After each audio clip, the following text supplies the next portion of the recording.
Hello दोस्तों, कैसे हैं आप सभी। इंसान का कभी ना कभी सरकारी महकमे यानी गवर्नमेंट डिपार्टमेंट में तो आना जाना लगा ही रहता है।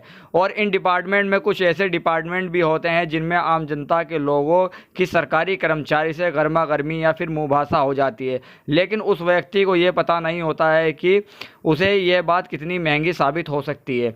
तो दोस्तों, आज हम इस वीडियो में यही बात करने वाले हैं कि यदि कोई व्यक्ति सरकारी कर्मचारी के साथ गाली गलौज, बदतमीजी या फिर मारपीट करता है तो उस व्यक्ति पर किन धाराओं में पुलिस मुकदमा दर्ज करेगी। तो सो गाइस, मैं हूं आपके साथ एडवोकेट शारिक, और चलिए शुरू करते हैं। सरकारी डिपार्टमेंट का चाहे कोई भी व्यक्ति हो, जैसे एक बड़े अधिकारी से लेकर चपरासी तक, सभी सरकार की नज़र में सर्वेंट यानी कि कर्मचारी होते हैं। एक बैंक के मैनेजर से लेकर चपरासी तक सरकार की नज़र में सब एक बराबर होते हैं। यानी इस वजह से नहीं, उनकी रैंक की वजह से, बल्कि इस वजह से क्योंकि वे सरकार के सेवक हैं, इसी वजह से वे सरकार के सारे कर्मचारी कहलाते हैं। अगर कोई इंसान उसको ऑन ड्यूटी बदतमीज़ी या गाली गलौज या फिर सरकारी कार्य में कोई बाधा उत्पन्न करता है या अपनी टांग अड़ाता है तो उस इंसान पर भारतीय दंड संहिता की धारा 353 की पुलिस कार्रवाई करेगी, जिसमें इस तरह का अपराध करने वाले व्यक्ति को 2 साल की सज़ा और अगर कोर्ट चाहे तो जुर्माना भी लगा सकती है।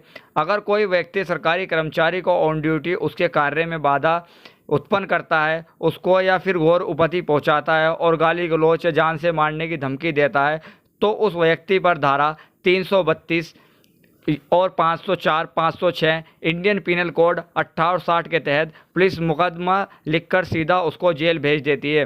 धारा 332 आईपीसी में 10 साल की सज़ा का प्रावधान किया गया है कानून में, और यह धारा नॉन बेलेबल यानी कि इसमें जमानत नहीं हो सकती है। ये एक अजमानती अपराध है। इसमें जो अपराधी होता है वह अधिकार स्वरूप अपनी जमानत कोर्ट से प्राप्त नहीं कर सकता है। इस तरह के अपराध में पुलिस बिना वारंट के अपराधी को गिरफ्तार कर सकती है और मजिस्ट्रेट के समक्ष पेश कर सकती है और उसको जेल भिजवा सकती है।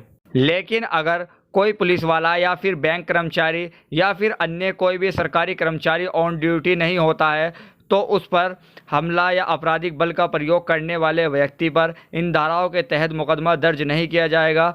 उसको ये माना जाएगा कि इस प्रकार का कार्य जैसे एक आम नागरिक के साथ हुआ है, उसी तरह से उस पर एक आपराधिक मुकदमा लिखा जाएगा। यह धारा सिर्फ ऑन ड्यूटी सरकारी कर्मचारी पर हमला या आपराधिक बल का प्रयोग करने पर लगाई जाती है। अगर जो सरकारी कोई भी कर्मचारी आप लोगों का काम नहीं करता है या फिर मना करता है या फिर आपसे रिश्वत मांगता है तो उस कर्मचारी की शिकायत की जानी चाहिए, ना कि उसके साथ लड़ा जाए या बल का प्रयोग किया जाए। नुकसान हो सकता है इससे आपका, क्योंकि वह आपके ऊपर ऑन ड्यूटी रहने पर यदि आप उसके साथ बदतमीजी या गाली गलौज या किस तरह की कोई वारदात करेंगे तो आपके ऊपर वो सीधा मुकदमा लिखवा देगा। इसीलिए कहते हैं कि दिमाग से लड़ना चाहिए, ना कि इंसान को हाथ पैरों से। तो सो गाइस, अब तो आप समझ ही गए होंगे कि सरकारी कर्मचारी से पंगा लेना पड़ सकता है भारी। अगर आपको वीडियो अच्छी लगी तो प्लीज़ लाइक करें, अपने दोस्तों के साथ शेयर करें और हमारे चैनल को सब्सक्राइब ज़रूर कर दें, और साथ ही साथ बेल आइकन को भी दबा दें। और कमेंट बॉक्स में अगर जो आपको कन्फ्यूजन है तो आप हमसे पूछ सकते हैं। मिलते हैं एक नई वीडियो में नए टॉपिक के साथ। जब तक के लिए जय हिंद।